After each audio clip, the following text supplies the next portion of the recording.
والتين والزيتون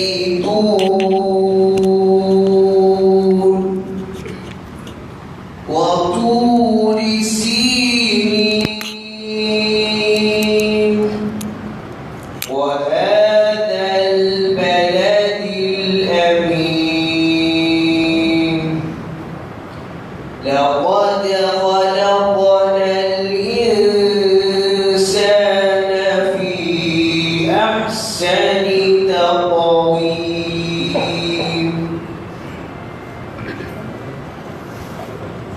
بسم الله الرحمن الرحيم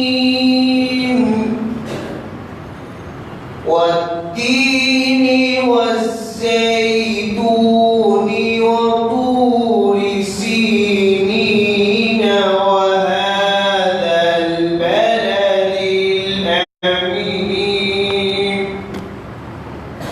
لقد خلقنا الإنسان في أحسن تقويم ثم رددناه أسفل سافلين إلا الذين آمنوا وعملوا الصالحات فلهم أجر غير ممنون فما يكذبك بعد بالدين أليس الله بأحكم الحاكمين. السلام عليكم.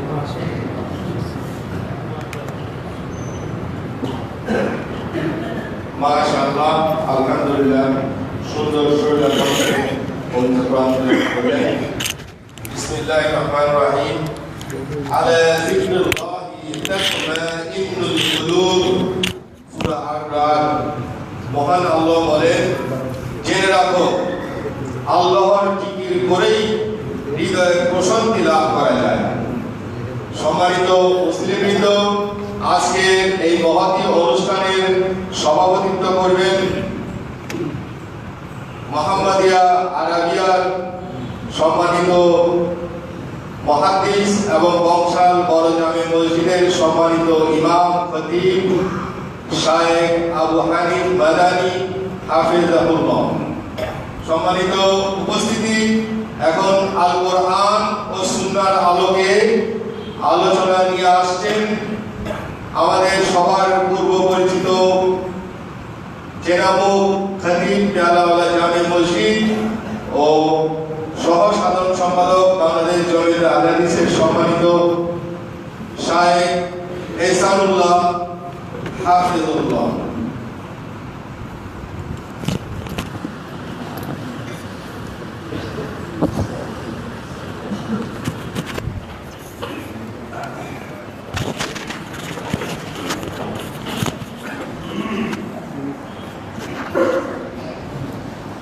السلام عليكم ورحمة الله وبركاته. نحمده ونصلي على رسوله الكريم.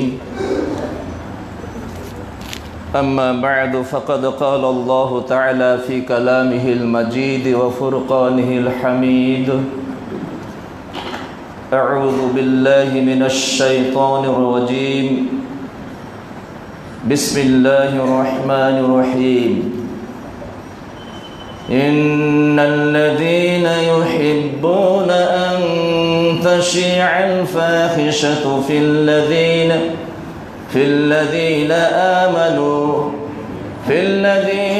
آمنوا لهم عذاب أليم في الدنيا والآخرة الله يعلم وأنتم لا تعلمون. قال النبي صلى الله عليه وسلم: لم تظهر الفاحشة في قوم قط حتى يعلنوا بها إلا فشى فيهم الطاعون والأوجاع التي لم تكن مضت في أسلافهم أو كما قال النبي صلى الله عليه وسلم। ঢাকা দক্ষিণ এলাকা জমিয়তে আহলে হাদিস কর্তৃক আয়োজিত প্রতি সপ্তাহের ন্যায় আজকেও এই সাপ্তাহিক অনুষ্ঠানের সম্মানিত সভাপতি এবং আমাদের মাঝে উপস্থিত রয়েছে বাংলাদেশ জমিয়তে আহলে হাদিসের সহসভাপতি শেখ ডক্টর আহমদুল্লাহ তিরিশালী এবং আরও বাংলাদেশ জমিয়তে আহলে হাদিস এবং ঢাকা মহানগরের দায়িত্বশীল বৃন্দ, ওলামায়ে কেরাম, বিভিন্ন এলাকা থেকে আগত দিনদার ভাতৃ এবং শ্রোতৃমণ্ডলী, আমরা ইতিপূর্বেই জেনেছি আজকের আলোচনার বিষয়বস্তু বেহায়াপনা তথা অশ্লীলতার ভয়াবহতা এবং এর থেকে বাঁচার উপায়। সময় যদিও কম, তথাপিও চেষ্টা করব সংক্ষিপ্তভাবে বিষয়টি আপনাদের সামনে তুলে ধরা। বর্তমানে আমরা দেখতে পাচ্ছি যে বিশেষ করে যুব সমাজ যেন অশ্লীলতার প্রতিযোগিতায় নেমে পড়েছে এবং এই যুব সমাজকে যেন আটকানো বড়ই কঠিন হয়ে যাচ্ছে। তাই আজকের যে বিষয়টি নির্ধারণ করা হয়েছে বর্তমান প্রজন্মের জন্য, বর্তমান সময়ের জন্য, বর্তমান প্রেক্ষাপটে অত্যন্ত গুরুত্বপূর্ণ একটি বিষয়। পৃথিবীর বুকে যত নবী এবং রাসূলের আবির্ভাব ঘটেছিল তাদের একটাই মিশন ছিল অশ্লীলতা থেকে মানুষকে ফিরিয়ে নিয়ে এসে ইসলামের পথে তথা জান্নাতের পথে পরিচালিত করা। এবং আল্লাহ রাব্বুল আলামিনও চান যে তার এই আদম সন্তানেরা কোন অন্যায়, অশ্লীল, ঘৃণ্য কাজে জড়িয়ে না পড়ুক। ওয়ায়ানহা আনিল ফাহশাই ওয়াল মুনকার, তিনি অশ্লীল এবং অপরাধমূলক কাজ থেকে তিনি কি করেন? দূরে রাখার জন্য আমাদেরকে ঘোষণা দিয়েছেন। পক্ষান্তরে শয়তান তার উল্টাটা করে, ওমাই ইয়াত্তাবি খুতুওয়াতিশ শাইতান ফাইন্নাহু ইয়া'মুরু বিল ফাহশাই ওয়াল মুনকার। যারা শয়তানের অনুসরণ করবে, শয়তান তাদেরকে অশ্লীলতা এবং অন্যায় কাজের দিকেই নির্দেশ দেবে। অর্থাৎ এটা সব সময়ের জন্য যে ইসলাম যা বলবে, অর্থাৎ কোরআন এবং বিশ্বনবী হাদিসে যা বলা হবে, শয়তানটা তার উল্টা পরামর্শ দিবে, কারণ তার কাজই হলো সেটা। সম্মানিত উপস্থিতি, তাই আসুন আল্লাহ রাব্বুল আলামিন এই অশ্লীলতা থেকে বাঁচার জন্যে তিনি মহাগ্রন্থ আল কোরআনে বহু জায়গাতে বহু আয়াত তিনি নাজিল করেছেন। বলা হয়েছে যে লা তাকরাবুল ফাওয়াহিশা মা যাহারা মিনহা ওয়া মা বাতান, যে তোমরা অশ্লীল কাজ করা তো দূরে থাক, এই অশ্লীলতার ধারে কাছেও যাবে না, সেটা প্রকাশ্যে হোক আর অপ্রকাশ্যে হোক। আমার পঠিত সূরা নূরের 19 নম্বর আয়াতে আল্লাহ রাব্বুল আলামিন এইভাবে বলছেন যে ইন্নাল্লাযীনা ইউহিব্বুনা আন তাশিআল ফাহিশা, যারা মুমিনদের মাঝে অশ্লীলতা ছড়িয়ে পড়ুক এটা কামনা করে, লাহুম আযাবুন আলীমুন ফিদ দুনিয়া ওয়াল আখিরাহ, দুনিয়াতে এবং আখিরাতে তাদের জন্য যন্ত্রণাদায়ক শাস্তির ব্যবস্থা রয়েছে। এরপরে বলা হচ্ছে যে আল্লাহু ইয়ালামু ওয়া আনতুম লা তা'লামুন। কি পরিমাণে শাস্তি, কত ভয়াবহ শাস্তি তাদের জন্য অপেক্ষা করছে দুনিয়াতে এবং আখিরাতে। আল্লাহ রাব্বুল আলামিন বলছেন এটা আল্লাহ জানেন, তোমরা তা জানো না। সম্মানিত উপস্থিতি, আসলে বিষয়টি অনেক সময়ের ব্যাপার, তাই আমি সব দিক আপনাদের সামনে তুলে ধরতে আজকে পারবো না। অশ্লীলতার ভয়াবহতা নিয়ে অনেক কথা রয়েছে। দুনিয়াতে তার কি শাস্তি, কবরে তার কি শাস্তি, হাসরে তার কি শাস্তি এবং জাহান্নামে তার কি শাস্তি। বিভিন্ন জায়গাতে যারা অশ্লীল কাজে জড়িয়ে পড়ে এদের শাস্তির ব্যাখ্যা দেওয়া হয়েছে। শুধু ছোট্ট একটি হাদিস বলি যে দুনিয়াতে তাদের কি শাস্তি হবে। প্রিয় রাসূল বলেছেন যে লাম তাজহারিল ফাহিশাতু ফি কওমিন হাত্তা ইউলিনু বিহা, যে জাতির মাঝে অশ্লীল কাজ প্রকাশ্যে ছড়িয়ে পড়বে, ইল্লা ফাশা ফিহুমুত তাউন ওয়াল আউজাউল্লাতী লাম তাকুন মাজাত ফি আসলাফিহিম, তাদের মাঝে মহামারীর প্রাদুর্ভাব ঘটবে এবং তাদের মাঝে এমন অসুখ আল্লাহ দিবেন যে অসুখ ইতিপূর্বে তোমাদের মাঝে কেউ দেখেনি, কল্পনাও করেনি, তার নামও শোনেনি। আল্লাহ, অর্থাৎ মারাত্মক অসুখ দিবে তাদের উপরে। সম্মানিত উপস্থিতি, এরপরে প্রিয় রাসূলের আরো একটি হাদিসে আমরা এভাবে জানতে পারি যে যখন তিনটি পাপ কাজ করবে তখন তিনটি আযাব আল্লাহর জমিনে নেমে আসবে। প্রিয় রাসূল এভাবে বলছেন যে একুনু ফি উম্মতি খাসফুন মাসফুন ওয়া কাযফুন, আমার উম্মতের মাঝে তিন প্রকারের আযাব শাস্তি নাজিল হবে। কি শাস্তি? খাসফুন, ভূমিকম্পের মাধ্যমে জমিন ধসিয়ে দেওয়া, ও মাসফুন, চেহারা পরিবর্তন করে দেওয়া। অন্য হাদিসে আছে শুকুর এবং বানরের চেহারায় রূপান্তরিত করে দিবেন। ও কাযফুন, আকাশ থেকে প্রস্তর বৃষ্টি করবেন। কখন? যখন তাদের মাঝে তিনটি পাপ ছড়িয়ে পড়বে, তিনটি অশ্লীলতা যখন ছড়িয়ে পড়বে তখন তাদের উপরে এই কঠিন তিন প্রকারের শাস্তি হবে। এদা জাহেরাতিল কায়নাত, যখন তাদের মাঝে বাদ্যযন্ত্র গান ছড়িয়ে পড়বে। এদা জাহেরাতিল মাআসিফ অত্তাখিদুল কায়নাত, এবং যারা তারা নর্তকী নাচাবে। এখন নর্তকী নাচার জন্য সিনেমা হলে যাওয়া লাগে না, এখন নর্তকী নাচার জন্য টিকিট কাটা লাগে না। দস্তুর মতো একটি মিনি টিভি থাকলেই বাড়িতে, ব্যাস সেখানে আমরা নর্তকী নাচাচ্ছি। প্রত্যেকের ঘরে ঘরে নর্তকী নাচছে, প্রত্যেকের ঘরে ঘরে গান বাদ্যযন্ত্র ছড়িয়ে পড়েছে। আর যখন অস্তাহিল্লুল খুমুর, যখন মদ পানকে তারা হালাল করে নেবে।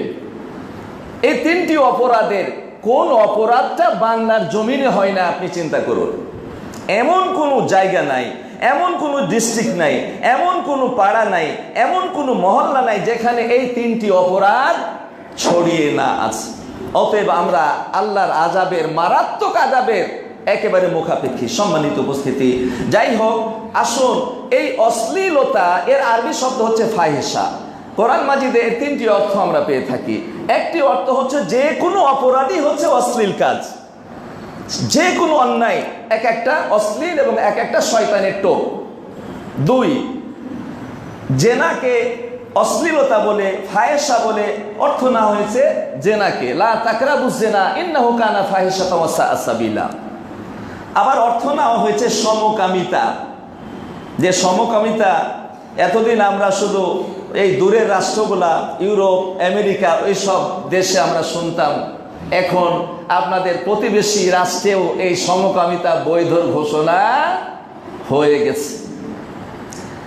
যে সমকামিতা, এটা এত একটা অপরাধ, এমন জঘন্য অপরাধ, এবং এই অপরাধের কারণে আল্লাহ রাব্বুল আলামিন এত রাগান্বিত হন যে জেনা ব্যভিচারের চাইতে বেশি আল্লাহর রাগ এবং ক্রোধ জমিনে যেন নেমে আসতে চায়।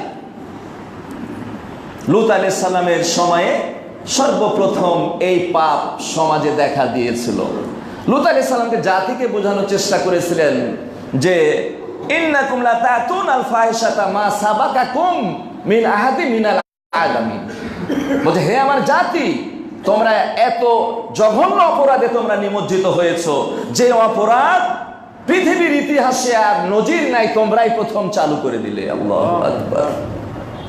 তার জন্য শাস্তি কি হলো? আল্লাহ রাব্বুল আলামিন বললেন লূত আলাইহিস সালামকে ডাক দিয়ে, সেই রাত্রের অন্ধকারে তোমার মুমিন বান্দাদেরকে নিয়ে বের হয়ে যাও। ফায়সালা হয়ে গেল। জিবরিলকে বললেন, জিবরিল যাও, ওই বস্তিটাকে আকাশ পর্যন্ত নিয়ে গিয়ে উল্টিয়ে দিয়ে আসো। তাই করলেন জিবরিল আলাইহিস সালাম। শুধু তারপরও রাগ মিটে না। ফাজাআলা আলিহা সাফিলাহা, এরপরে বলা ওয়ামতানা আলাইহিম হিজারাতাম মিন সিজ্জিল। একটা জমিনকে উল্টিয়ে দেওয়ার পরে তো কেউ আর বাঁচার কথা না, কিন্তু এত আল্লাহর রাগ, এত ক্রোধ এদের উপরে, এরপরও প্রস্তাব বৃষ্টি বর্ষণ করালেন।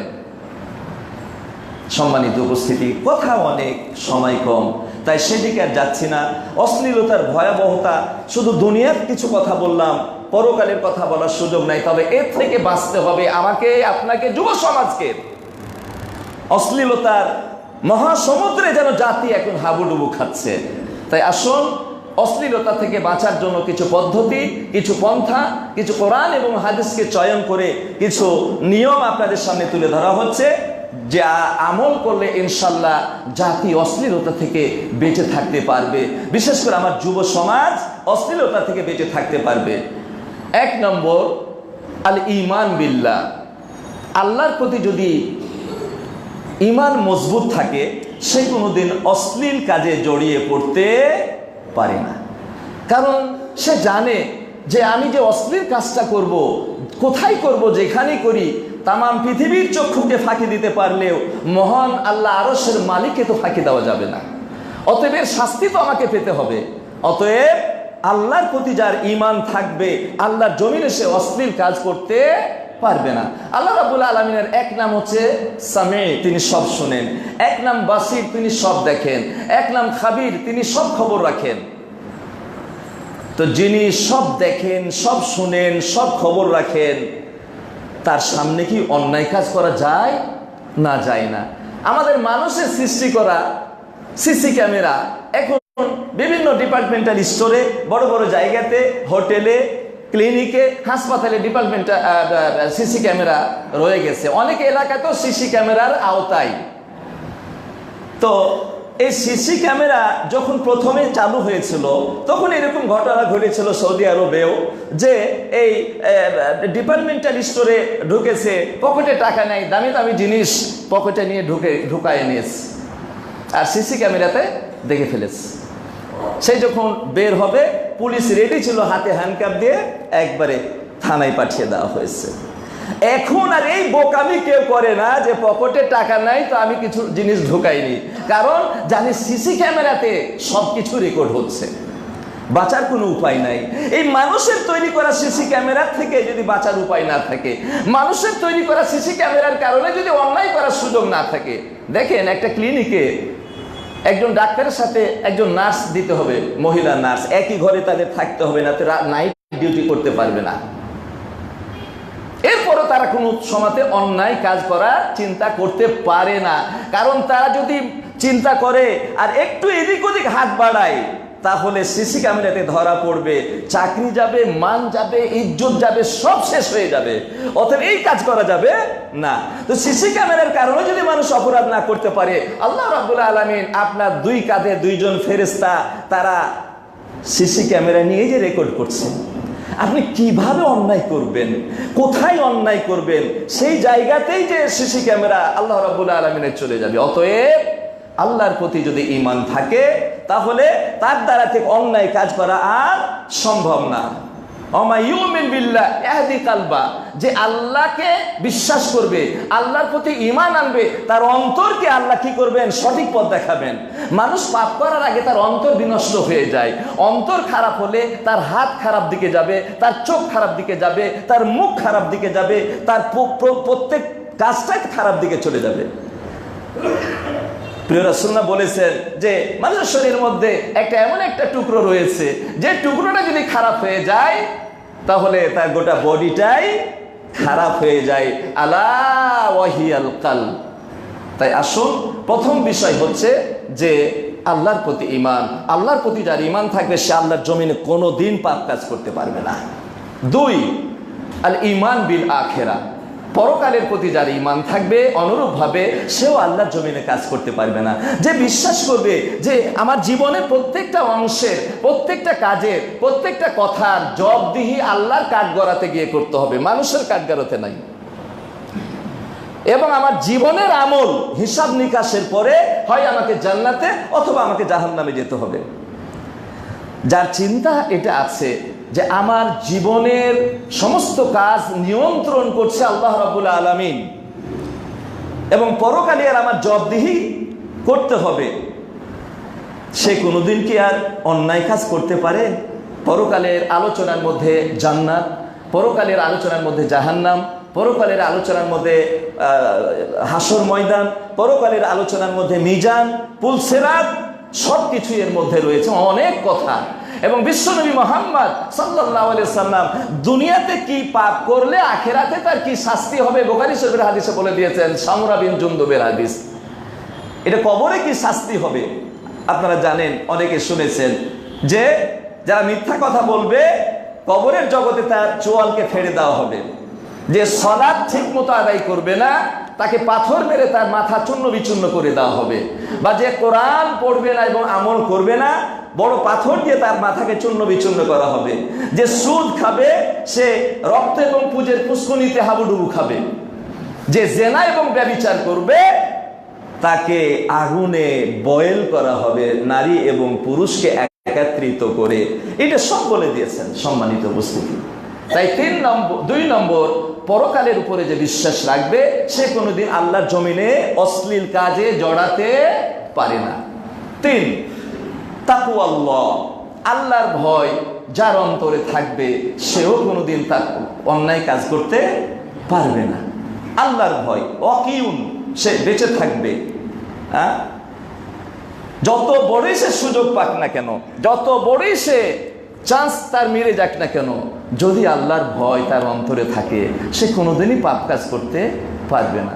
একজন যুবক সুন্দর সুদর্শন নির্জন নিরিবিলি জায়গাতে তাকে যদি একজন সুন্দরী রমণী সরসী যুবতী দাওয়াত দেয়, হে যুবক তোমাকে বহুদিন থেকে আমি কামনা করি, এসো আজকে নির্জন নিরিবিলিতে কেউ দেখবে না, আমরা একটু আমাদের আনন্দ ফুর্তি করি, এই বলে যদি অন্যায় কাজের অশ্লীল কাজের দাওয়াত দেয়, আর যুবকের অন্তরে যদি আল্লাহর ভয় থাকে তাহলে কি সে কোনোদিনই আল্লাহর ওই রমণীর ডাকে সাড়া দিতে পারবে না? পারবে না।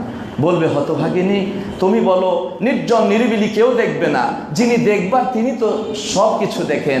তামাম পৃথিবীর মানুষের চক্ষুকে ফাঁকি দিতে পারলেও রব্বুল আলামিনকে আরশের মালিকের চক্ষুকে ফাঁকি দেওয়ার কোনো সুযোগ নাই। এই মাত্র 3 মিনিট 5 মিনিটের স্বাদের জন্যে আমি শত শত বছর ধরে জাহান্নামে জ্বলতে পারবো না। আল্লাহর ভয় যার অন্তরে থাকবে সে কোনোদিনই কি অন্যায় কাজ করতে পারে না, পারবে না।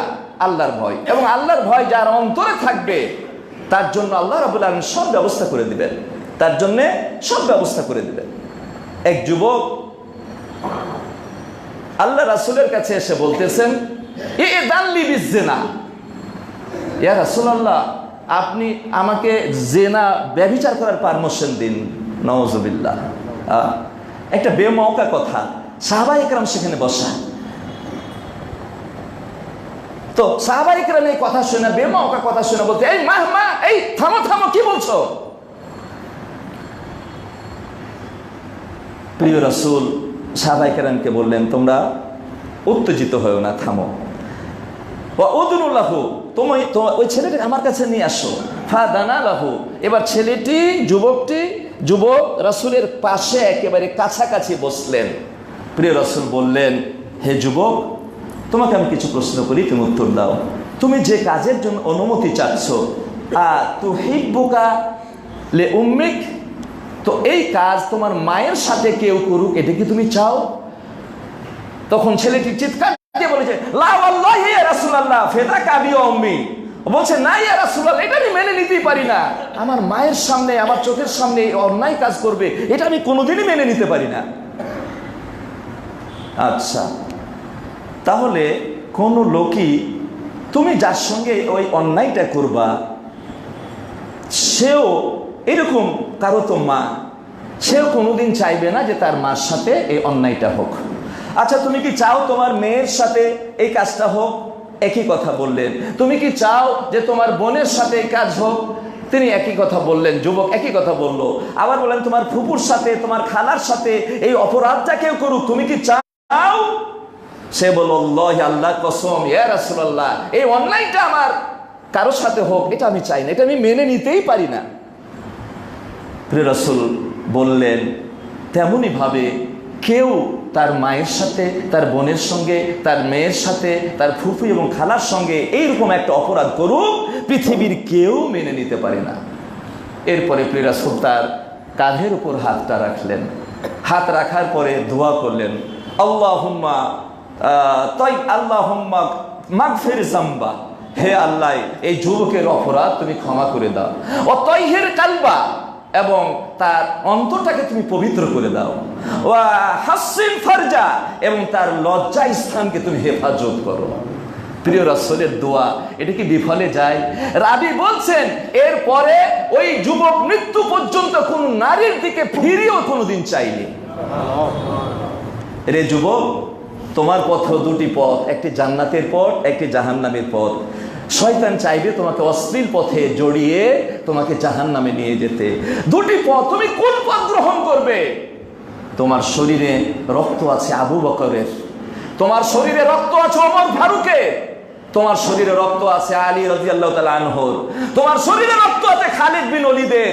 তুমি মুসলিম, তুমি মুমিন, তুমি বিজাতীয় অনুকরণে অশ্লীল কাজে নিজেকে জড়িয়ে ফেলতে পারো না।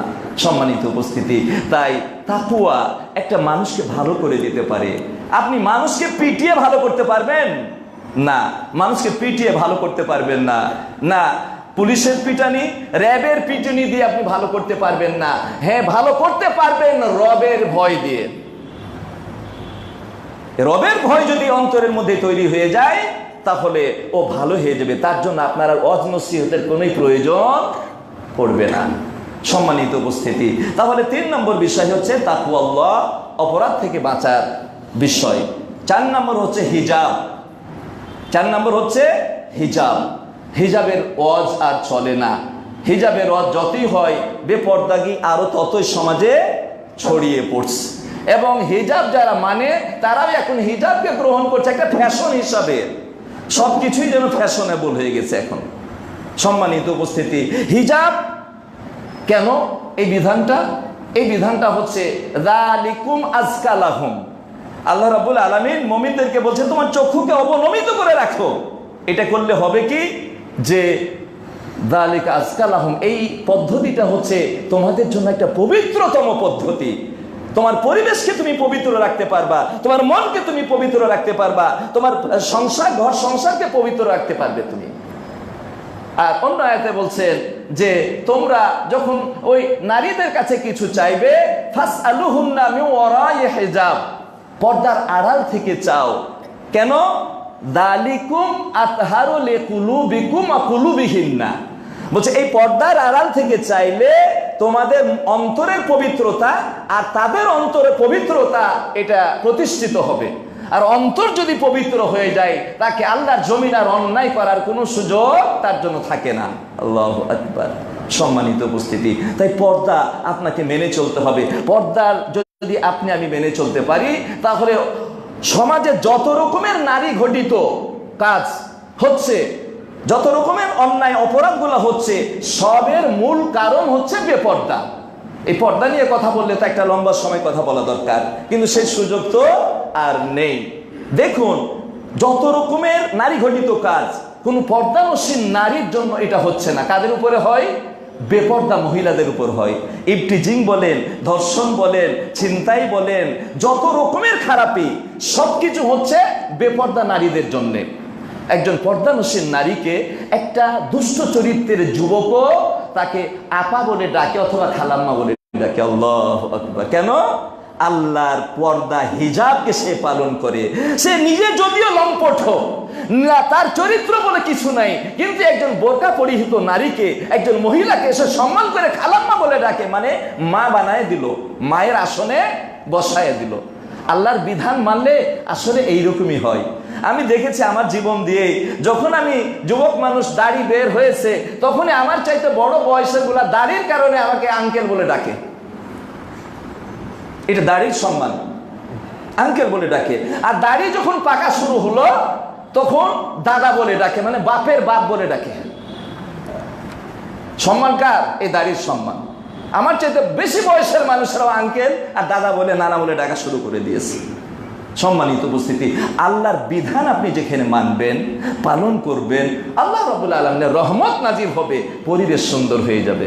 সম্মানিত উপস্থিতি, একটি আয়াত বলে এই পয়েন্টটা শেষ করি।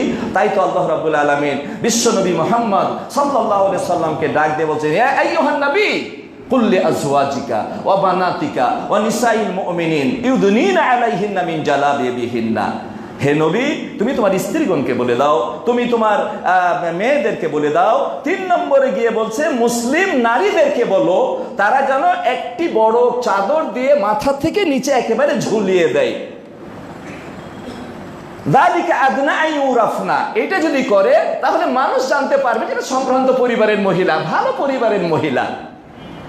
বেপর্দা মহিলাকে কেউ ভালোবাসে না, সবাই ঘৃণা করে, প্রকাশ্যে হোক আর অপ্রকাশ্যে কেউ ঘৃণা ভালোবাসে না। এরপরে বলছেন ফালাইউজাইন, তোমরা যদি এইভাবে চলতে পারো তাহলে তোমাদেরকে কেউ ইফটিজিং করবে না। এই যে ইফটিজিং এর আয়াত আল্লাহ পাক কোরআনে নাজিল করে দিয়েছে। আমি ইফটিজিং বন্ধ করতে চাই, তৃণমূল থেকে শুরু করে একবারে সরকার বাহাদুর পর্যন্ত ইফটিজিং বন্ধের জন্য কত রকমের পদ্ধতি, কত রকমের চেষ্টা, কত রকমের তদবির হচ্ছে। ইফটিজিং বন্ধ হয়েছে না আরো বেড়েছে? বলো, আরো বৃদ্ধি পেয়েছে। কেন বৃদ্ধি পেয়েছে? যে পথে ইফটিজিং বন্ধ হবে সেই পথ পরিহার করেছে। হবুচন্দ্র রাজা গবুচন্দ্রকে ডেকে বলেছিল যে আমার পায়ে যেন ধুলা লাগতে না পারে। তো গবুচন্দ্র কি করলো? মজলিস বসলো, পায়ে ধুলা লাগবে না, কিভাবে এটা সম্ভব? বললো যে গোটা শহর একেবারে কি করব, ওই ঝাড়ু দিয়ে ঝাঁটিয়ে ধুলাকে দূর করে দেবো, আর আপনার পায়ে ধুলা লাগবে না।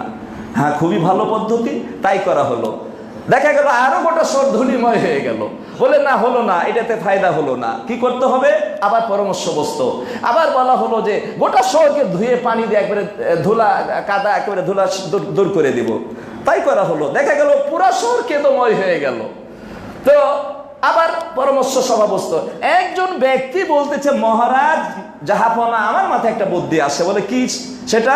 বলে পাটাকেই ঢেকে দিই, পাটাকেই ঢেকে দিই, তাহলে আর ধুলা পায়ে লাগবে না। তো পাটাকে ঢেকে দেওয়ার কারণে আর ধুলা লাগলো না। এখন যে পদ্ধতিতে ইফটিজিং বন্ধ হবে সেই পদ্ধতি যদি আপনি ফলো না করেন, যদি নারী জাতি হচ্ছে এদেরকে ঢেকে রাখারই বস্তু, এদেরকে বলা হচ্ছে আওরা। আওরা মানে কি? ঢেকে রাখার বস্তু।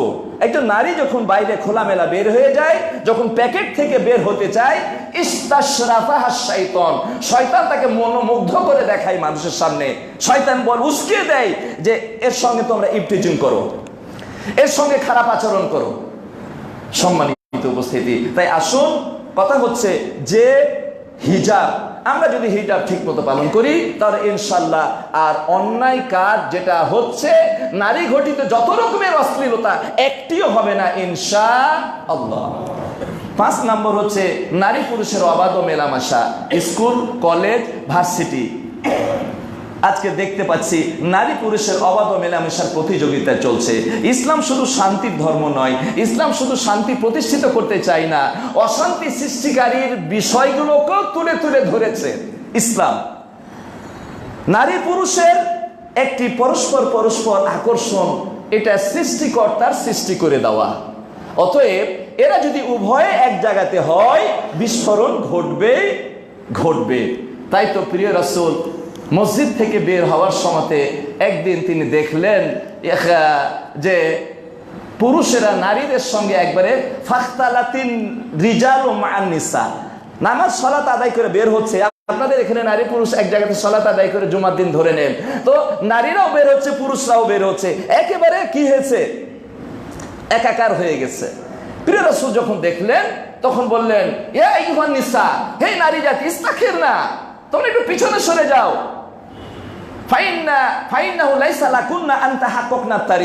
বলছে তোমরা রাস্তার মাঝ দিয়ে চলবে, এটা সঠিক হচ্ছে না। আলাইকুন্না বিহাফাতিত তারিক, তোমরা রাস্তার কিনারা কিনারা হাঁটো, চলো। তাই হাদিসে বলা হয়েছে এই অর্ডারের পরে মহিলারা এত কিনারা কিনারা দিয়ে হাঁটা শুরু করলেন যে তাদের কাপড়গুলা ওই পাশে রাস্তার কিনারাতে, গ্রামগঞ্জে দেখেছেন না বেড়া দেওয়া থাকে তারের কাঁটা দিয়ে, ওদের তারের কাঁটাতে আটকিয়ে যাচ্ছিল, এত কিনারা দিয়ে যাওয়া শুরু করলেন।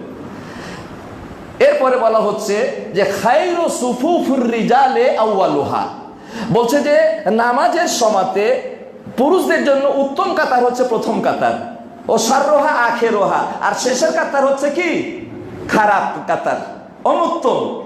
ও খায়রু সুফুফুর নিসায়ে আখেরোহা ও সাররোহা আউয়ালুহা, আর নারীদের সবচাইতে উত্তম কাতার হচ্ছে পিছনের কাতার, আর সামনের কাতারটা হচ্ছে কি নিকৃষ্ট কাতার। কেন? যেহেতু নারী আর পুরুষ কাছাকাছি, এই কারণে। সম্মানিত উপস্থিতি, তো নামাজ পড়তে গেলে মানুষের মন পবিত্র থাকে, এরপরও নামাজের অবস্থা তো একাকার হওয়ার কোনো সুযোগ নাই, কারণ নারী পুরুষ একাত্রিত হলে বিস্ফোরণ ঘটবেই ঘটবে, আপনি ঠেকাতে পারবেন না। আসুন 5, 6 নির্জনতা বর্জন। নারী পুরুষে নির্জনতা বর্জন। একজন নারী একজন পুরুষ মাহরাম যদি না হয় তাহলে এক জায়গাতে থাকা ইসলাম সম্পূর্ণ নিষেধ করে দিয়েছেন। কারণ একজন নারী আর পুরুষ যখন এক জায়গাতে হয়ে যায়, একটা অঘটন ঘটে দেওয়ার সম্ভাবনা বেশি থাকে। কেন? দেখুন প্রিয় রাসূল কি বলেছেন হাদিসের মধ্যে, যে লা ইয়াখলাউন্না রাজুলুম বিইমরাতিন ফাসালিসুহুমা শাইতান। যখন একজন পুরুষ একজন নারীর কাছে নির্জনে একত্রিত হয়ে যায়, তৃতীয় ব্যক্তি শয়তান সেখানে হাজির হয়ে যায়। আচ্ছা, শয়তানের কাজ কি? আজান দিলে বলবে, যুবক আজান হয়েছে, তাড়াতাড়ি তুমি মসজিদে যাও। শয়তান কি এই কথা বলবে? কি করবে? একটু একটু একটু একটু করে দুইজনকে একেবারে আগায় দিবে, একটা অঘটন ঘটিয়েই ছাড়বে। এই জন্য প্রিয় রাসূল বলছেন যে ইয়াকুমুদ দুখুল আলান নিসা, তোমরা খবরদার কোন নারীর কাছে প্রবেশ করবে না, যেখানে নারী একাকী থাকবে সেখানে তোমরা কেউ যাবে না। সাহাবা জিজ্ঞেস করলেন, ইয়া রাসূলুল্লাহ আফারাআইতাল হামওয়া, আপনি দেবর, এই যে স্বামীর ভাই, এ তো অনেক আপনজন, কাছের মানুষ, তো এই দেবরের ব্যাপারে আপনি কি বলেন? প্রিয় রাসূল বললেন, আল হামুল মাউত, বলছে দেবরকে আজরাইলের মতো তুমি ভয় করবে, দেবরকে ও যেন মৃত্যু। কারণ এদেরকে দিয়েই বেশি অঘটন অশ্লীল কাজ সমাজে হয়ে যায়। মনে করবে আপনজন, কিন্তু একে দিয়েই অঘটন ঘটায় দেয় শয়তান। সম্মানিত উপস্থিতি, তাই আসুন 6 নম্বর। এবার 7 নম্বরে আল্লাহ রাসূল বললেন, আর 7 নম্বরের বিষয় হচ্ছে যে মাহরাম ছাড়া সফর বর্জন। আপনার মেয়েটা মেডিকেল কলেজে চান্স পেয়েছে, কিন্তু বরিশালে একাকী যায় একাকী আসে, তার সাথে কোনো মাহরাম নাই। ইসলাম নিষেধ করেছে আপনার মেয়েকে দিয়ে একটা অঘটন ঘটে যেতেই পারে। একদিন দুদিন, শয়তানে একদিন দুদিনে নষ্ট করে না, একটু একটু একটু করে একেবারে নষ্ট করে দেয়। তাই তো প্রিয় রাসূল বলেছেন, লা তুসাফিরুল মারাতু ইল্লা মাজি মাহরামিন, যে কোন নারী মাহরাম ছাড়া সফর করতে পারবে না। একাকী যদি ছেড়ে দেন, একদিন 2 দিন 3 দিন, এই 5 বছরের কোর্সে কত ঘটনা ঘটিয়ে দিলে আপনি টেরও পাবেন না। কেন? যেহেতু শয়তান আছে। এরপরে 8 গুপ্ত প্রেম বর্জন। গুপ্ত প্রেম হয় কেন? আগের নির্দেশগুলোকে উপেক্ষা করলে গুপ্ত প্রেম হয়ে যাবে। যেমন আপনি আল্লাহর প্রতি যদি ঈমান কম থাকে, গুপ্ত প্রেম হতে পারে। পরকালের ভয় যদি না থাকে, গুপ্ত প্রেম হয়ে যেতে পারে। হিজাব যদি না থাকে, গুপ্ত প্রেম হতে থাকে। তাকওয়া যদি না থাকে, গুপ্ত প্রেম হতে পারে। এরপরে নারী পুরুষের অবাধ মেলামেশা যদি বর্জন না করা হয়, গুপ্ত প্রেম হবে। নির্জনতা বর্জন না করলে গুপ্ত প্রেম হবেই হবে, আপনি ঠেকাতে পারবেন না। কোরআন মাজিদের 2টি সূরার 2টি জায়গাতে গুপ্ত প্রেমের কথা আল্লাহ বলে দিয়েছেন। সূরা নিসার 25 নম্বর আয়াত আর সূরা মায়েদার 5 নম্বর আয়াত। এই 2 জায়গাতে গুপ্ত প্রেমের কথা বলে দিয়েছেন। যে একবার বলা হচ্ছে, হে পুরুষেরা, তোমরা নিয়মিত বিয়ে করো, আর খবরদার গুপ্ত প্রেম করবে না, ব্যভিচার করবে না। আবার বলা হচ্ছে যে তোমরা বিয়ে করো ওই নারীদেরকে যারা সতী সাধ্বী, গুপ্ত প্রেমিকাকে বিয়ে করবে না, আর যারা ব্যভিচারিণী এদেরকে বিয়ে করবে না। একবার পুরুষকে একবার নারীকে লক্ষ্য করলেন। কিন্তু আপনার আগের এই যে বিষয়গুলা আপনি যদি উপেক্ষা করেন, গুপ্ত প্রেমে আপনার মেয়ে, আমার মেয়ে, তার মেয়ে জড়িয়ে পড়বেই পড়বে। যার ফলে দেখা যাবে যে আপনি এক পজিশনের, আপনার মন মর্যাদা এমন জায়গাতে গিয়ে গুপ্ত প্রেম করলো যে আপনার মান, ইজ্জত, সম্মান সব ধুলাই মিশে যাবে। আপনি পিটিয়ে কি তাকে বিরত রাখতে পারবেন? না, পিটিয়ে বিরত রাখতে পারবেন না। প্রেম যদি জমে যায় আপনি কিভাবে বিরত রাখবেন? আমি বলে থাকি লাইলা মজনুর কথা। সন্তানকে বলতে, সন্তান রে, আমার তো অনেক বড় আশা ছিল, কিন্তু তুমি এমন লাইলার প্রেমে পাগল হয়ে গেলে যে আমার আশা ভরসা সব সময়তে লাইলার তসবি জুপে। তো ঠিক আছে, চলো আমরা, এটা সৌদি আরবের ঘটনা। তো মক্কার ঘরে গিয়ে আল্লাহর কাছে কাবা শরীফের সামনে, কাবা ঘরের সামনে গিয়ে আমরা দোয়া করব, আল্লাহ যেন তোমাকে লাইলার ভালোবাসা থেকে দূরে রাখে, লাইলার প্রেম থেকে যেন আল্লাহ তোমাকে হেফাজত করে। বাপের কথা না শুনলে তো ভাত বন্ধ হয়ে যাবে। এরকম আছে না, অনেকে বাপকে রাজি খুশি করার জন্য যুবকেরা বাপের বিরোধিতায় যায় না, কিন্তু ভিতরে যা করার তাই করে। তো মজনুর বাবা মজনুকে নিয়ে কাবা ঘরের সামনে দাঁড়িয়ে বলতেছে, দোয়া করো, দোয়া করো, আল্লাহ যেন লাইলার প্রেম থেকে তোমাকে বাঁচায়, লাইলার প্রেম যেন তোমার অন্তর থেকে দূরে সরে যায়। বাবাও হাত তুলেছে, ছেলেও হাত তুলেছে। ছেলে কি দোয়া করছে? ছেলে দোয়া করছে, আল্লাহুম্মা লা তাসলুবনি হুব্বাহা আবাদা ইয়ারহামুল্লাহু ক্বালা মান ক্বালা আমিন। বলছে, হে আল্লাহ, আমার বাবা বলছে যে লাইলার প্রেম থেকে যেন আমি দূরে সরে যাই, আমার অন্তর থেকে যেন লাইলার ভালোবাসা দূরে সরে যায়। আল্লাহ, তোমার কাছে আমি দোয়া করছি, লাইলার ভালোবাসা আমার অন্তর থেকে কখনোই তুমি ছিনিয়ে নিও না। আর আমার সাথে যারা দোয়াতে আমিন আমিন বলবে, আল্লাহ তুমি তাদেরকে রহম করো। আপনি পিটিয়ে আপনার ছেলেকে বিরত রাখবেন? আপনি পিটিয়ে আপনার মেয়েকে বিরত রাখবেন? হবে না, কখনোই হবে না। সম্মানিত উপস্থিতি, সময় আর কথা বলার অনুমতি দিচ্ছে না, যেহেতু সময় বেঁধে দেওয়া হয়েছে। আর দুটি পয়েন্ট 2 মিনিটে বলে আমার আলোচনা শেষ করতে চাচ্ছি। 9 নাম্বার হচ্ছে, ছেলে মেয়েদের বয়স হয়ে গেলে বিয়ে দিয়ে দিবেন। এখন দেরিতে বিয়ে দেওয়া আমাদের সমাজের একটা ফ্যাশনে পরিণত হয়েছে। আরে বয়স 30-35 হয়ে যাচ্ছে, তারপরে আমরা মনে করি আমার ছেলেটা নাবালক হয়েই আছে। নাউজুবিল্লাহ। কথা কি বেশি করে বললাম? আমি বাস্তব কথাটাই আমি বলতে চাচ্ছি আপনাদের সামনে। আল্লামা জামাখশারী একজন যুবকের জন্য 15 বছর নির্ধারণ করে দিয়েছেন তার সাবালকের সীমা, হাদিস দিয়ে প্রমাণিত। আর একজন মেয়ের জন্য 12 বছর। অনেক মেয়ে তার আগেও সাবালিকা হয়ে যায়। আমার চাঁপাইনবাবগঞ্জে টিক রামপুর বলে একটা জায়গা আছে, 22 বছরের নানি হয়ে গেছিল, সত্য ঘটনা। এক মেয়ে, তার বয়স ছিল 22 বছরের, সে নানি, 22 বছর পুরা হয়েছে, নানি হয়েছে। এখন চিন্তা করেন, 10 বছরেও একটা মেয়ে সাবালিকা হয়ে যেতে পারে। মায়েশা সিদ্দিকা রাদিয়াল্লাহু তাআলা 9 বছর বয়সে প্রিয় রাসূলের ঘর করেছিলেন, আর প্রমাণের দরকার হবে না। তো প্রাপ্তবয়স্ক হওয়ার পরেই বিয়ে দেওয়ার কথা বলেছে। এরপরে যদি আমাদের দেশীয় আইনকে আপনি শ্রদ্ধা করেন, আলহামদুলিল্লাহ, 18 বছর আপনি বিয়ে দেন, 18 বছরে বিয়ে দেন, কিন্তু তা আমরা করি না। 30 বছর, 35। আমার খুবই কষ্ট লাগে, বড় বড় শহরের কোটি কোটি টাকার মালিক, শত কোটি টাকার মালিক ছেলেদেরকে বিয়ে দিতে দেরি করে। 30, 35, 32 বছর বয়সে ছেলেদের বিয়ে দেয় না। আরে 100 বছর না 500 বছর তার সম্পত্তি খেলে তার সম্পত্তি ফুরাবে না, আর কিসের দরকার? আরে একটা গরিবের মেয়ে নিয়ে আসি, আদর্শবান একটা ভালো মেয়ে, কারণ আমার তো টাকার দরকার নাই যে তার শ্বশুর বাড়ি থেকে আমার পেতে হবে। এরপর দেরি করে, কেন করে এটা মাথায় কাজ করে না। সম্মানিত উপস্থিতি, তাই কথা তো বলার সুযোগ নাই। যুবকদেরকে লক্ষ্য করে আল্লাহ রাসূল বললেন, যাদের বিয়ের সামর্থ্য রয়েছে, বউকে খাওয়াতে পারবে, তোমরা বিয়ে করো, তাহলে তোমার চক্ষু শীতল হয়ে যাবে। আল্লাহু আকবার। তাই দেরি করা ঠিক হবে না। সম্মানিত উপস্থিতি, 10 নম্বর পয়েন্টটা বলে শেষ করে দিই। সেটা হচ্ছে যে ছেলে মেয়েদের ব্যাপারে একটু খোঁজ খবর নিতে হবে আপনাকে। আপনি না গার্জিয়ান, আপনি অভিভাবক, অতএব ছেলে কার সাথে বন্ধুতালি করছে, সে স্কুলে যাচ্ছে কি যায় না, তার বন্ধু নামাজ পড়ে কি পড়ে না, তাকে তো মোবাইল ফোন দিয়ে রেখেছেন, কম্পিউটার দিয়ে রেখেছেন, অথবা ল্যাপটপ দিয়ে রেখেছেন। আর স্মার্টফোন তো না হলে আজকের যুবকেরা একেবারে অচল। স্মার্টফোন না দিলে একেবারে অচল, খুব ব্যস্ত স্মার্টফোন নিয়ে সে, বিভিন্ন রকম কথা আপনি শুনতে পাবেন। তো আপনার ছেলেকে মেয়েকে স্মার্টফোন দিয়েছেন 20,000 টাকা দিয়ে, এর মধ্যে ভালোর চাইতে খারাপটাই যে বেশি, এর মধ্যে ভালোর চাইতে খারাপটাই যে বেশি। আপনি কি একটু খোঁজ নিয়ে দেখিয়েছেন?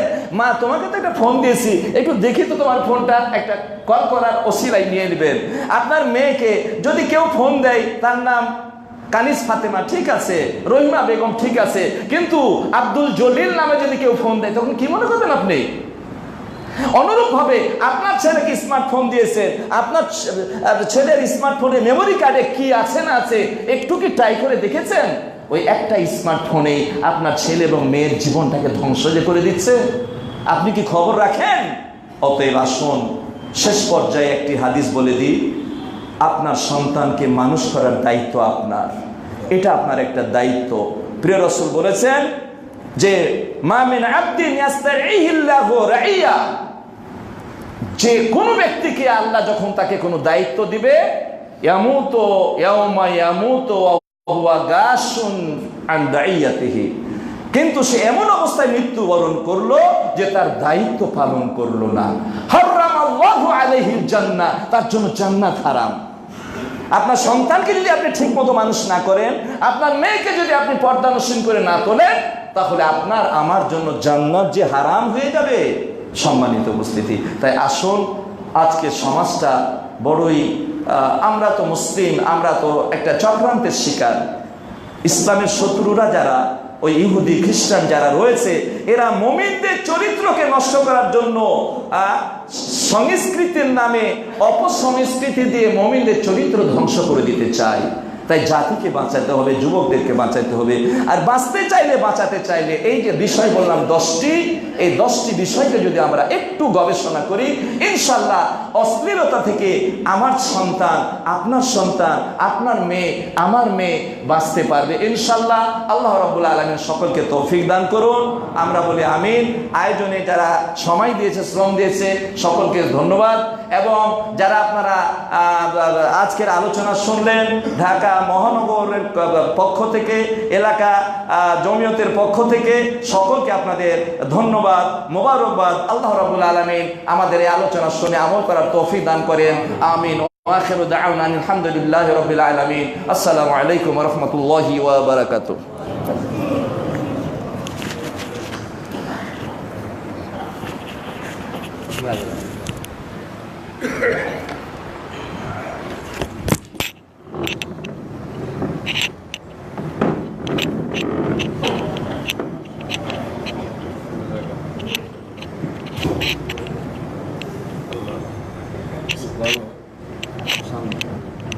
اللهم إني أسألك الجنة وأعوذ بك من النار।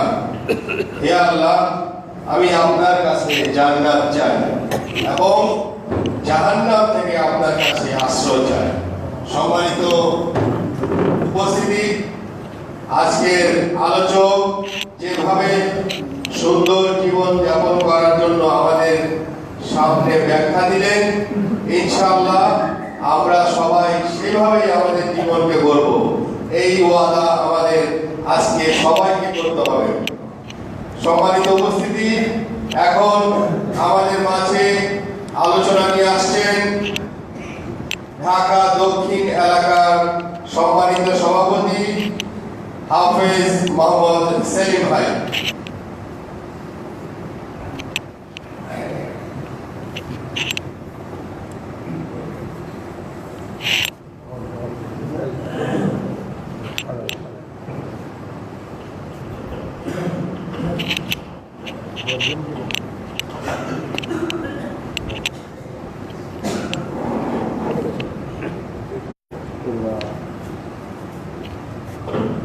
السلام عليكم ورحمة الله وبركاته. وعليكم السلام ورحمة الله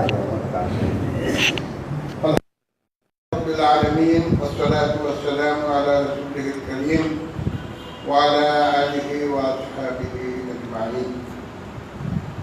উপস্থিত আজকের সভার সভাপতি,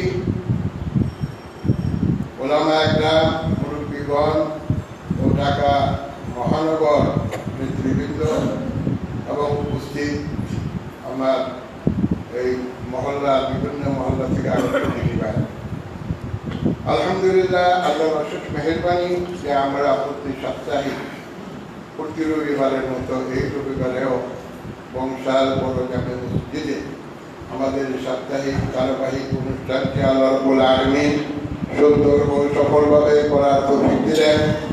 এই জন্য আমরা আল্লাহ রাব্বুল আলামিনের বারগাহে শুকরিয়া জানাই, বলি আলহামদুলিল্লাহ। অতঃপর ধন্যবাদ আমাদের ভাই মাওলানা হিসনুল্লাহ সাহেবকে, উনি আমাদের আজকের নির্ধারিত বিষয়টি বেহায়াপনা ও অশ্লীলতার ভয়াবহতা এবং এ থেকে বাঁচার উপায় বিষয়টি সুন্দর প্রাণবন্ত সহিহ কোরআন ও হাদিসের আলোকে আমাদের মাঝে উপস্থাপন করলেন। এই জন্য আমরা আমাদের সংগঠনের পক্ষ থেকে তাকে আন্তরিক ধন্যবাদ ও মোবারকবাদ জানাই। বৈঠক আমাদের আগামী অনুষ্ঠান ইনশাআল্লাহ পুরানো মোগলগুলি জামে মসজিদে অনুষ্ঠিত হবে। বিষয় এবং বক্তা আমরা যেভাবে আপনাদেরকে অবগত করি ঠিক সেইভাবে আমরা আপনাদেরকে জানিয়ে দিব। আপনারা সবাই আমন্ত্রিত। বৈঠক আজকে আক্ষেপ করে বলতে হয়, আফসোস করে বলতে হয় যে আজকে আমরা মানুষ হওয়ার পূর্বে মুসলমান হওয়ার চেষ্টা করছি। তাই তো মুসলমানদের মতো খাওয়া দাওয়া, মুসলমানদের সলিমুদ্দিন নাম রাখা এবং পাজামা পাঞ্জাবি টুপি পরাকেই মুসলমানিয়া মনে করে নিয়েছি। আর ধর্মকর্মকে মসজিদ মাদ্রাসায় ঢুকিয়ে আর দিনের কাজ সব আলেমদের কাজে চাপিয়ে দিয়ে নিজেরা এখন স্বেচ্ছাচারিতায় লিপ্ত আছে। আজকে সারা দুনিয়ায় মুসলমানদের এই স্বেচ্ছাচারিতার কারণে তারা আজকে সব জায়গায় মানে অপমানিত, অবহেলিত। আজকে এদের স্বেচ্ছাচারিতার কারণেই আজকে এই অন্যায়, অত্যাচার, বিচার, জুলুম সব কিছুই হচ্ছে। ইসলাম শব্দের অর্থ কি? ইসলাম শব্দের অর্থ হলো আনুগত্য করা। আল্লাহ রাব্বুল আলামিনের বাক্য থেকে মেনে নিয়ে তার আনুগত্য করার নামই হচ্ছে ইসলাম। আমরা কি আনুগত্য করছি? কোরআন হাদিস আনুগত্য করতে হলে কোরআন বুঝতে হবে, হাদিস বুঝতে হবে এবং সেই অনুযায়ী কাজ করতে হবে। কিন্তু আমরা কোরআন হাদিস থেকে অনেক দূরে। তো ভাই সব স্বেচ্ছাচারিতার জায়গা ইসলামে নাই। নিজের খেয়াল খুশি অনুযায়ী চলা, নিজের খেয়াল খুশি অনুযায়ী চলা বাহিনী ব্যবস্থাও ইসলামে নাই। মাওলানা সাহেব বললেন সবচেয়ে বড় জিনিস হলো আল্লাহর ভয়। আল্লাহ রাব্বুল আলামিন সূরা ইউনূসের 7 আয়াতে বলতেছেন, ইন্নাল্লাযীনা লা ইয়ারজুনা লিকানা ওয়া রাদু বিল হায়াতিদ দুনিয়া ওয়া তামান্নু বিহা ওয়াল্লাযীনা হুম আন আয়াতিনা গাফিলুন। আল্লাহ রাব্বুল আলামিন বলেন, যারা আমার সাথে সাক্ষাতের আশা পোষণ করে না, আমার সাথে সাক্ষাতের ভয় করে না, পার্থিব জীবন নিয়ে যারা ব্যস্ত এবং এতেই যারা সন্তুষ্ট এবং আমার নিদর্শনাবলী প্রতি যারা উদাসীন, এই পৃথিবীর এই যে ব্যবস্থাপনা, এই যে সে কোথা থেকে এলো, কোথায় যাবে, কার দেওয়ার সে ভোগ করছে, যে জিনিস দিয়ে সে অন্যায় করছে, অত্যাচার করছে, এই হাত পাও বেড়ে চোখ নাক কানকে তাকে দান করছে, যে এই সকল বিষয়গুলি অনুধাবন করে না, এই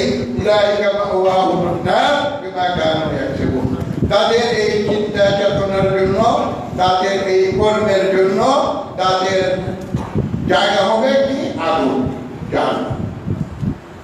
কোরআন কি সুসংবাদদাতা, কোরআন সুসংবাদ দেয় জান্নাতের এবং সতর্ক করে জাহান্নামের। যে কোরআন অনুসরণ করতে হবে। আপনারা জানেন কোরআনে বর্ণিত আদ এবং সামুদ যাদেরকে আল্লাহ রাব্বুল আলামিন ধ্বংস করে দিয়েছিলেন। কেন ধ্বংস করেছিলেন? আল্লাহ রাব্বুল আলামিন সূরা আনকাবুতের ৮০ আয়াতে বলেন, ওয়া'আদা ওয়া সামুদা ওয়া ক্বাদ তাবায়্যানা লাকুম মিন মাসাকিনিহিম ওয়া যায়্যানা লাহুম আশ-শাইতানু আ'মালাহুম ফাসাদ্দাহুম আনিস সাবিলি ওয়া কানু মুস্তাবশিরিন। আমি আদ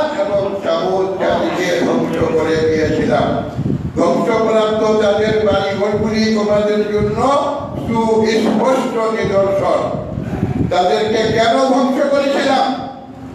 শয়তান তাদের কুকর্মগুলিকে তাদের নিকট শোভনীয় করেছিল এবং সঠিক পথে সোজা পথে চলা থেকে তাদেরকে বিরত রেখেছিল, যদিও তারা ছিল বিচক্ষণ। আমরা কি বিচক্ষণ না? আমরা কি জ্ঞান বুদ্ধি হারা?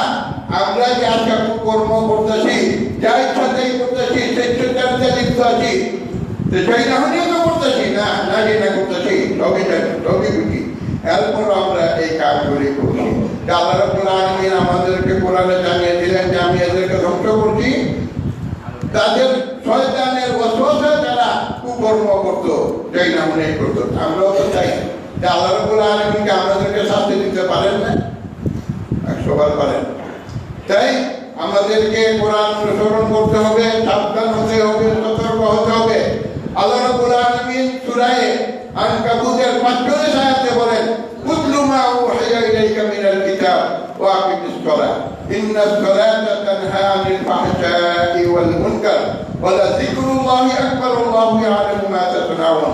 আয় মুহাম্মদ সাল্লাল্লাহু আলাইহি ওয়াসাল্লাম, তুমি তোমার প্রতিষ্ঠা গ্রন্থ আল কোরআন আবৃত্তি করো এবং সালাত প্রতিষ্ঠা করো। কেননা সালাত সমস্ত অন্যায় মন্দ বহির কাজ থেকে মানুষকে বিরত রাখে।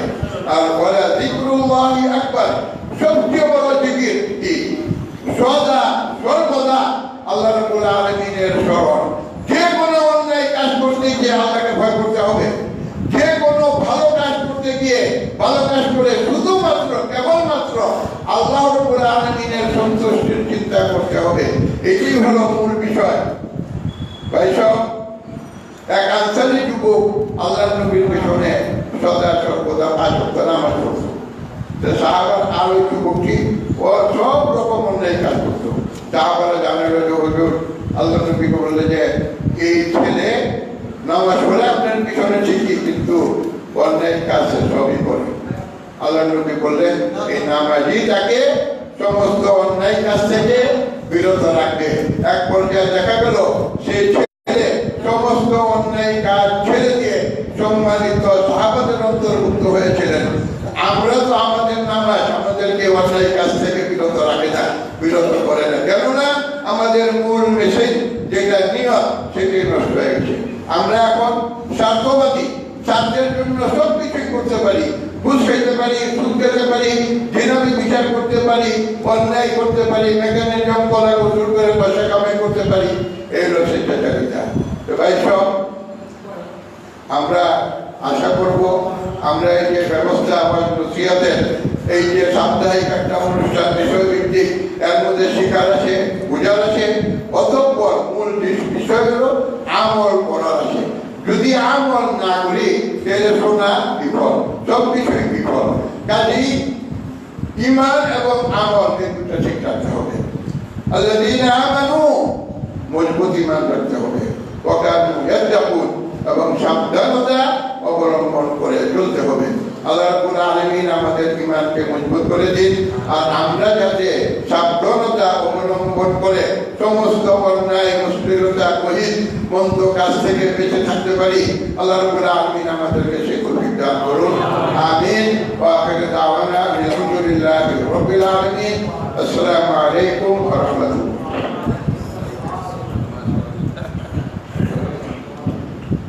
মাশাআল্লাহ, অনেক সুন্দর আলোচনা রাখলেন দক্ষিণ এলাকার সভাপতি।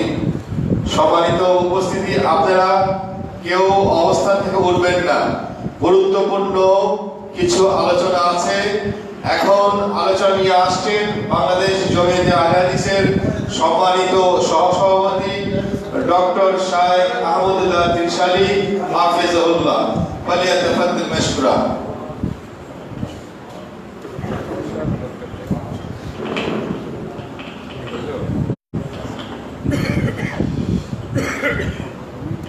আসসালামু আলাইকুম ওয়া রাহমাতুল্লাহি ওয়া বারাকাতুহু। আলহামদুলিল্লাহ ওয়াসসালাতু ওয়াসসালামু আলা রাসূলিল্লাহ, আম্মা বা'দ। প্রশংসা আল্লাহর জন্য, দরুদ এবং সালাম বিশ্বনবী আমি প্রথমে বলে নেই, আজকে আমি শ্রোতা, বক্তা নই। এবং শ্রোতা হিসাবেও যে আলেমগণ বা বক্তাগণ বসেন বা বসার দরকার, এটাও তাবলীগের একটা অংশ। আজকে আপনাদের সঙ্গে শ্রোতা হিসাবে অংশগ্রহণ করার জন্যই চলে এসেছি। আমার কাছে অনুষ্ঠানগুলো খুব ভালো লাগে, এজন্য যে আমি কিছু কিছু মানুষের মধ্যে কিছু নেশা দেখি। যেমন যে পান খায়, নির্ধারিত সময়ে পান পাওয়ার জন্য ছুটে। যে চা খায়, চার প্রতিও তার একটা নেশা থাকে। কিছু মানুষ আছে ঘুম থেকে উঠেই খালি মুখে এক কাপ চা খায়। আর পুরাতন ঢাকায় পড়াশোনা করার সময় দেখেছি, এখনো দেখি সকালবেলা অনেকে হাঁটতে হাঁটতে রাস্তার উপরে মাথা বিক্রি হয়, এই মাথা খায়। এটাও একটা নেশা। আলহামদুলিল্লাহ পুরাতন ঢাকা 7 মসজিদে কিছু দিনী ভাই যাদেরকে পাচ্ছি, এদের ভিতরে একটা নেশা তৈরি হয়ে গেছে। রবিবারের অনুষ্ঠানের আয়োজন করা, আবার রবিবারের অনুষ্ঠানের শ্রোতা হওয়া। বলি না আলহামদুলিল্লাহ। এরকম নেশা হওয়া ভালো না খারাপ? আরেকবার তো বলি আলহামদুলিল্লাহ। এই জন্য সবাইকে মোবারকবাদ জানাচ্ছি। আমি আবার একটু গাজীপুর থেকে আগাইয়া টঙ্গী ব্রিজ পার হইয়া উত্তরায় থাকার ব্যবস্থা করছি। তো এত মনে হলো যে আমিও তো তাহলে এবার মহানগরের ভিতরে। একজন শ্রোতা যদি বাড়ে, সভাপতি সাধারণ সুবিধা নেই তো আলহামদুলিল্লাহ। আসলে সেই নিয়তেই কষ্ট দেওয়ার জন্য কোনো আলোচনা বাড়াবো না, শুধু দুটি কথা বলবো। শাইখ এহসানুল্লাহর আলোচনাটি আজকে আমি শ্রোতা হয়ে শুনলাম, আমার কাছে খুব মূল্যবান মনে হয়েছে। আপনারা কিছু বলবেন, কেমন মনে হয়েছে? উনি অশ্লীলতা থেকে বেঁচে থাকার জন্য 10টা পয়েন্ট বলেছেন। আমরা এখানে 200-250 মানুষ এই বক্তৃতাটি শুনলাম। আচ্ছা, আমরা এরকম একটা চিন্তা করতে পারি কিনা যে আমরা 2 লাখ মানুষের কাছে এই বক্তৃতাটি পৌঁছিয়ে দিই? এতে কি ওই মানুষগুলো উপকৃত হবেন না? আপনারা একটা কথা বলেন, আমি 2-3 মিনিটে শেষ করে দেব।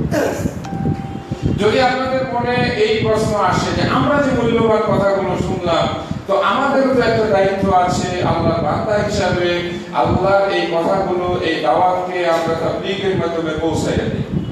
আর এর জন্য আমরা যদি একটু ভূমিকা পালন করি, তাহলে এই সহি দাওয়াত, এই মানবতার কল্যাণক বিষয়গুলো, এই যে অশ্লীলতার ছোবলে আমাদের যুব সমাজ চরিত্র, আমাদের সবকিছু চূর্ণ বিচূর্ণ ধ্বংস হয়ে যাচ্ছে, এখান থেকে তাদেরকে ফিরিয়ে আনা, যেটা আল্লাহ পাক কোরআন মাজিদে বলেছেন, ওয়া কুনতুম আলা শাফা হুফরাতিন মিনান নার, প্রজ্বলিত আগুনের শিখার মুখে, একেবারে জ্বলন্ত অগ্নিকুণ্ডের মুখে তোমরা দাও তারা আগুন জ্বালানো সেই অবস্থা নিকটবর্তী পৌঁছে গিয়েছিলে, সেখান থেকে আল্লাহ তোমাদের বাঁচিয়েছেন কোরআন নাযিল করে। আজকে সেই কোরআনের আলোচনা শুনলাম। এই যে আপনারা শাইখ এহসানুল্লাহর কাছে বক্তব্য শুনলেন হিজাবের উপরে, হিজাব মানে পর্দা। এই হিজাবের উপরে একটা লেখা এসেছে এবারের সংখ্যায়, হিজাব একটি বৈজ্ঞানিক বিশ্লেষণ। ডাক্তারের দৃষ্টিতে পদার্থ বিজ্ঞান ভিত্তিক যুক্তি, মানে এটার আলোচনা করেছে। মেডিকেল সায়েন্সের দৃষ্টিতে আলোচনা করেছেন জীববিজ্ঞান ভিত্তিক যুক্তি। নারী পুরুষের ভিতরে যে হরমোন সিক্রেশন হয়, পরস্পর দেখা সাক্ষাৎ হলে কিভাবে তাদের ভিতরে যৌন কোষগুলো জেগে ওঠে এবং কিভাবে তাদের ভিতরে সেক্সুয়াল এক ধরনের আকর্ষণ তৈরি হয় এবং তারপরে তারা পাপাচারে লিপ্ত হয়, একটা চমৎকার গবেষণামূলক লেখা এবার এসেছে। আপনারা কয়জন পড়েছেন জানি না, তবে এটা নিয়ে বাড়িতে নিজের মেয়েদের হাতে, নিজের পরিবারের হাতে দেওয়া দরকার। এটা একটু পড়ো। এটা পড়লে সে নেল পলিশ ব্যবহার করবে না, কারণ ওর ভিতরে ক্ষতিকর জিনিস আছে, ওর ভিতরে শুকরের চর্বি দেওয়া আছে। এটা যদি কেউ পড়ে তাহলে সে মাথা খুলে পা খুলে বেপরদা হয়ে হাঁটবে না। এখানে 1 থেকে 10 পর্যন্ত কতগুলো পয়েন্ট দেওয়া আছে, যে পয়েন্টগুলো খুব সায়েন্টিফিক। কথাগুলো কেন বললাম, এই পত্রিকাটি আমাদের বাংলাদেশ জমিয়তে আহলে হাদিসের এটি এবং আরেকটি আমাদের দাওয়াতের হাতিয়ার। লিখিত দাওয়াত, একজন পড়লো আরেকজন পড়লো, এটা আমি অফিস থেকে নিয়েছি, 10 জন পড়েছে, আমিও পুরাটা পড়ি, আমার ওয়াইফ এটা পড়ে মাশাআল্লাহ, এবং আমি আমার কলেজের অন্যান্য স্যার ম্যাডামদের হাতে পৌঁছে দিই একটি দাওয়াতি পত্রিকা। সম্মানিত ভাইরা, এই পর্যায়ে যদি আমি কোরআন মাজিদের একটি আয়াত পড়ে অনুবাদ শোনাই, একটু শুনবেন তো? তো এই কোরআন মাজিদের আয়াতটা শোনানোর আগে আমি বলবো, উঠে যাবেন না, ভয় পাবেন না, চমকে উঠবেন না, একজনকে কিছু সাহায্য করবেন। প্রস্তুত আছে? বেশি চাইব না, অল্প কিছু। তবে তাকে যদি আপনারা সাহায্য করেন, তিনি আপনাদেরকে 10 গুণ, 70 গুণ, 700 গুণ বাড়াই দিবেন। কিছু বলেন না, 10 টাকা দিবেন, 700 থেকে 7000 হয়ে যাবে। আরো বলছেন যে যদি আমাকে সাহায্য তোমরা করো, তাহলে আমি তোমাদের পা মজবুত করে দেব। পা মানে কি? পা ঠক ঠক করে কাঁপা, ভয় পেয়ে যাওয়া। পা দিয়ে মানুষ পালিয়ে যায়, তাই না? কাজ দেখে ভয় পায়। তো তিনি বলছেন যে যদি সাহায্য আমাকে করো, তাহলে আমি তোমাদের পায়ের মধ্যে বল দেব। বলেন না কিছু সুবহানাল্লাহ। আমি তার জন্য কিছু সাহায্য চাইব, আর সেই সাহায্যটা কাজে লাগবে। তার মহামূল্যবান এক নিয়ামত আমাদের হাতে আছে, সেই নিয়ামতটা আমরা একজনের হাত থেকে আরেকজনের হাতে পৌঁছায় দিব। এটুকুর জন্য কি আমরা প্রস্তুত আছি ইনশাআল্লাহ?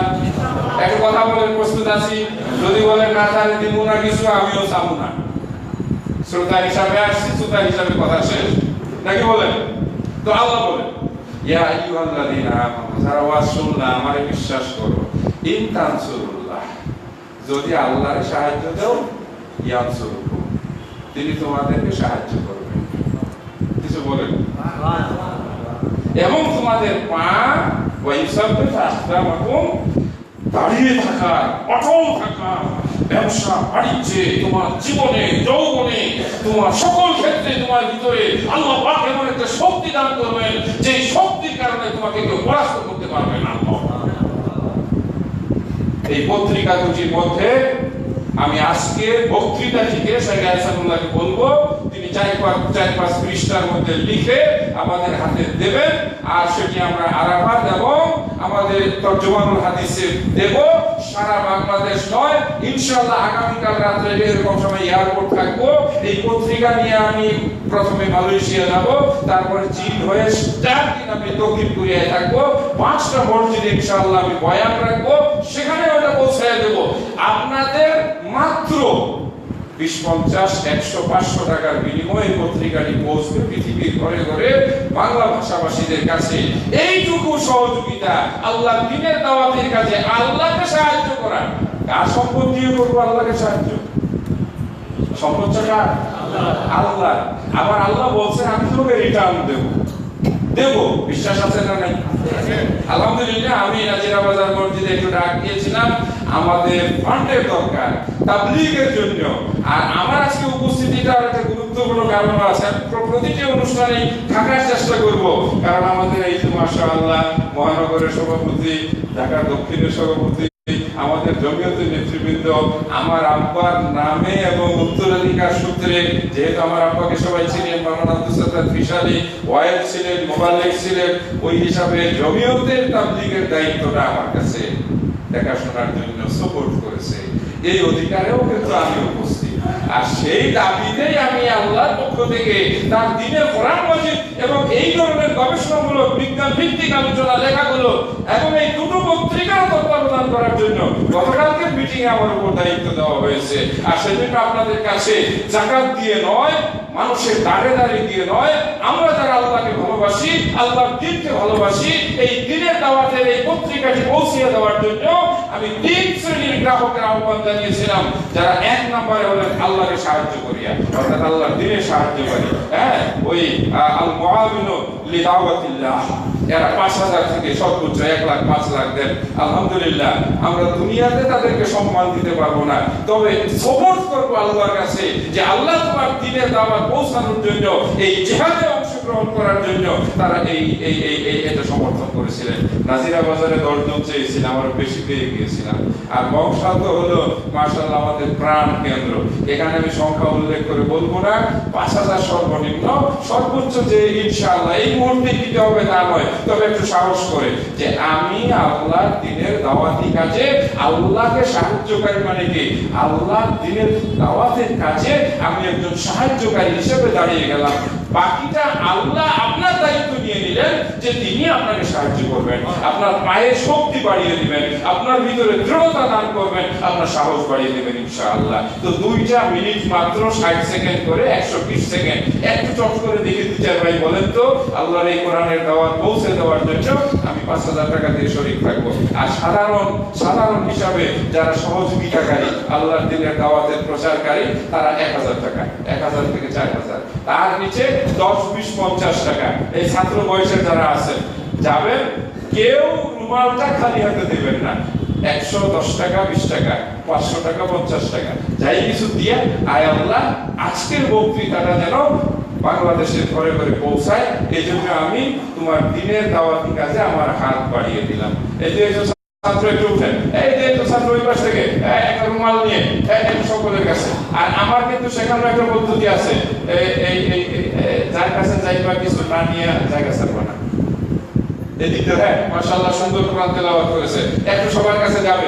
অন্তত আমি একটু ওয়াদা যে আল্লাহ দিনের সাহায্যকারী হতে চাই ইনশাআল্লাহ। আল্লাহ আমাদেরকে বরকত দান করবেন, আমাদের আমলে, আমাদের সম্পদে। একটু আশারও কারণ আছে, এই দুটো কাজ আমাদের করতে গিয়ে আমরা এখন কঠিন অবস্থায় পৌঁছে গেছি। ইনশাআল্লাহ যারা 5000 টাকা দান করবেন, আমরা আগামী নভেম্বর মাসে তাদেরকে 5টি করে সংখ্যা সৌজন্য দান করব। আপনি আপনার পরিবার, আপনার শ্বশুর বাড়িতে, আপনার ব্যবসায়িক দোকানে আপনি এই কাগজগুলো পৌঁছে দেবেন ইনশাআল্লাহ। আর আজকে এখানে যে লেখাটি আমি পড়লাম, এই যে আমাদের তরজমানুল হাদিস এবং এই যে আরাফাত আপনারা নিয়ে আপনাদের বাড়িতে আপনাদের স্ত্রী এবং সন্তানদের হাতে দিবেন যে পর্দার উপরে, হিজাবের উপরে একটি বিজ্ঞান ভিত্তিক আলোচনা এসেছে, যেটা পড়া আমাদের প্রত্যেক পরিবারে, আমাদের মা বোন, আমাদের মেয়ে, আমাদের সন্তানদের প্রয়োজন। এটা আপনারা শেষে যাওয়ার সময় নিয়ে যাবেন। 20 টাকা দাম নগদ দিলে আলহামদুলিল্লাহ, না থাকলেও নিয়ে যাবেন। যান, আমার আরেক ভাই তো 100 টাকা দিচ্ছে নাকি। তো আমি একটু শুনতে চাই কে কে আছেন আলহামদুলিল্লাহ 10,000 টাকা বা আরো বেশি অথবা ন্যূনতম 5,000 টাকা একটু শরীক হয়ে বলবেন বংশাল জামে মসজিদে আল্লাহর দ্বীনের দাওয়াতের জন্য, কোরআন মাজিদের আয়াত তেলাওয়াত করে সাহায্য চেয়েছি। কার জন্য? আল্লাহ বলেন ইনতানসুরুল্লাহ, যদি আল্লাহর সাহায্য দাও ইয়ানসুরুকুম, তিনি তোমাদের সাহায্য করবেন। একেবারে সরাসরি কথা, আমারে দিবা, আমার কাছ থেকে পাইবা। তো আল্লাহ সাহায্যকারী, আমরা আনসার শব্দটা বিভিন্ন পুত্র দল ব্যবহার করার কারণে আমরা ওই শব্দটি না নিয়ে সাহায্যকারী হিসাবে আরবি বিকল্প আরেকটি শব্দ নিয়েছি। যারা 5000 টাকা দিবেন, অতি সত্তর আমি বাইরে থেকে ফিরে এসে নভেম্বর মাসে ইনশাআল্লাহ বা ডিসেম্বর মাসে আমাদের এই দান শিল্পকে একত্রিত করে আমরা তাদেরকে একটা সম্মান সূচক সনদ প্রদান করব যে আপনি আল্লাহর দ্বীনের দাওয়াতে, আল্লাহর কোরআন প্রচারের একজন সাহায্যকারী হিসাবে বাংলাদেশ জমিয়তে আহলে হাদিস আপনাকে সম্মান এবং শ্রদ্ধা প্রদর্শন করছে। এটা দুনিয়ার কিছু নয়। যারা বাইরে আছেন আওয়াজ করছে, আপনারা মেহরবানি করে একটু আমি 2-4 জন ভাই অন্তত 1000 টাকা, অন্তত 5000 থেকে 10,000 টাকা এদিক থেকে কেউ এগিয়ে আসবেন। আমি জানি আগে অনেকেই ওই নাজিরা বাজার মসজিদে ওয়াদা করেছেন, অনেকে নগদ সাথে সাথে দিয়েছেন মাশাআল্লাহ। আমরা প্রত্যেক মসজিদেই, আমরা প্রত্যেক জেলায় এই কর্মসূচি নিয়ে যাচ্ছি। আমাদের এই দুটো পত্রিকা 1 বছর প্রকাশ করতে ন্যূনতম 10 লক্ষ টাকার প্রয়োজন। এই ফান্ডটা যদি আমরা করতে পারি তাহলে ইনশাআল্লাহ আমরা হাজার হাজার কোটি বিনামূল্যে, বিনা পয়সায় দিতে পারবো, আল্লাহ যদি আমাদেরকে সেই পরিমাণ শক্তি দান। এদিক থেকে কোনো ভাই, কোনো মুরব্বী যিনি আল্লাহর দ্বীনের এই দাওয়াতি কাজে, এই যে আমার হাতে যে পত্রিকাটি, হ্যাঁ এখানে একটু নাম লেখানোর জন্য একটু শুনতে চাই। 1000 করেও যারা বলবেন অথবা 5000 করে, এই আধুনিকটা মিনিটের মধ্যে বিশেষ করে দেব। আলোচনা হয়েছে অনেক সময় মাশাআল্লাহ। একটু জানতে চাই একে দিয়েছেন মারহাবা। আমি কিছুটা মনে মনে লজ্জিতই হচ্ছিলাম আল্লাহর কাছে, আয় আল্লাহ সারা জীবন রুজির জন্য ভিক্ষা চাইলাম। শুনেন, আমার আব্বা, আমি মাদ্রাসার জন্য টাকা চাইলাম, মসজিদের জন্য টাকা উঠাইলাম, তারপরে অসুস্থ রোগী আইসা বলে রোগীর জন্য টাকা চাইলে পাই, আর আজকে আল্লাহর নামে আল্লাহকে সাহায্যের জন্য টাকা চাইলাম, এখন পর্যন্ত আমার হাতে আসলো না। আমি মনে মনে ছোট হয়ে যাচ্ছিলাম। আসমানের মালিক, জমিনের মালিক, রব্বুল আলামিন, ইজ্জতের মালিক, দেখেন আমার হাতে একেবারে মচমচা, মনে হয় যে আসমান থেকে টাকাগুলো আসছে। সুবহানাল্লাহ বলি না? দেখেন এটা ব্যাংক থেকে বেরে ওনার পকেট থেকে আল্লাহ সাহায্য। এই এখানে কোনো মজা লাগেনি। আল্লাহু আকবার, তাই না? আমাদের শাইখ হাসানুল্লাহ উনিও 5,000 টাকা দিয়েছেন, আমিও 5,000 করে 10,000 টাকা দিয়েছি এই দুই পত্রিকার জন্য। আলহামদুলিল্লাহ আমাদের এই যে আল্লাহ আলী হোসেন ভাই উনি দিয়েছেন, আমাদের এই আপনার গত অনুষ্ঠানে আমাদের জমিয়তে আহলে হাদিসের কেন্দ্রীয় নেতৃবৃন্দের অনেকেই সাথে সাথে দিয়েছেন। আজকে আরো দুই একটা নাম দেখতে চাই, কে দিলেন? নামটা দিতে হবে। হ্যাঁ, হাফেজ সজীব কোথায়? ওরে মাশাআল্লাহ দিকে তুমি আল্লাহর সাহায্য করেন, মাশাআল্লাহ বুকটা মিলাই যাতে আমাদের সাহায্য। সবাই বলে আল্লাহুম্মা আমিন। আল্লাহ তাআলা দৃঢ়তা দান করুন। আমাদের যুবকদের সংগঠন সোপানে আহলে হাদিসের ভারপ্রাপ্ত সভাপতি মহান করেন আলহামদুলিল্লাহ এই নগদ 5,000 টাকা দিলেন। আল্লাহ তার মনোবল, বুকের বল, পায়ের বল, যেটা আল্লাহ কোরআনে বলছেন, তাই না, যে তার পায়ের বল আল্লাহ বাড়িয়ে দেবেন। সবাই বলে আল্লাহুম্মা আমিন। এদিক থেকে একজন ভাই একটু আমরা